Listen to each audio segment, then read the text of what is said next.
Friends, welcome to my channel moms galaxy. जब जब weather change होता है बच्चों को कोल्ड कफ होना नॉर्मल है। बच्चे एकदम से कोल्ड कफ कैच कर लेते हैं क्योंकि उनका इम्यूनिटी सिस्टम थोड़ा वीक होता है। काफ़ी होम रेमेडीज़ मैंने ट्राई की है, तो जो आज मैं आपके साथ शेयर कर रही हूँ ये उन्हीं होम रेमेडीज़ में से एक है। बच्चों को काफ़ी जल्दी आराम मिल जाता है। तो चलिए फिर वीडियो आगे कंटिन्यू करते हैं। तो मैंने यहाँ पर लिया है एक अदरक, जिसको मैं हाफ कट करूँगी, डिपेंड ऑन यूज़। कद्दूकस लिया है, एक पैन लिया है जिसमें हम ये तैयार करेंगे रेमेडी। हनी चाहिए और एक कटोरी। अदरक को अच्छे से वॉश कर लेना है। ध्यान रहे कि उसमें कहीं भी मिट्टी ना हो और उसको अच्छे से छील लेना है। और छीलने के बाद भी हम अदरक को वॉश करेंगे ताकि ये क्लीन हो जाए। कद्दूकस में इसको कद्दूकस कर लेना है।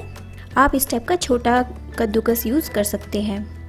अब ग्रेटेड अदरक को मैं निचोड़ूंगी एक कटोरी में और उसका जूस कलेक्ट कर लूँगी।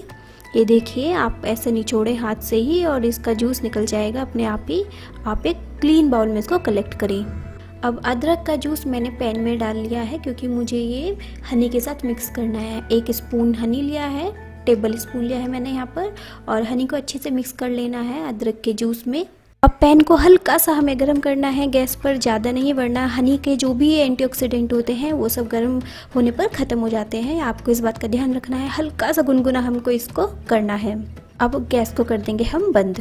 अब एक साफ छन्नी से इसको छानकर छोटे बाउल में कलेक्ट करेंगे ताकि छन्नी में अदरक के पीसेस रह जाएं और बच्चे के मुंह में न जाएं। देखिए, तैयार हो चुका है। आप 1 साल के बाद ये बच्चे को दे सकते हैं।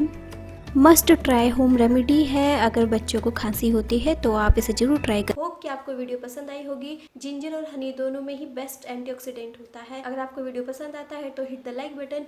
नीचे रेड कलर का सब्सक्राइब बटन है, उसको भी प्रेस करिए, और बेल आइकन भी बना हुआ है, उसको भी हिट करिए ताकि जब जब मैं वीडियो डालूँ आपके पास नोटिफिकेशन आ जाए। तो मिलते हैं नेक्स्ट वीडियो में, तब तक के लिए बाय बाय।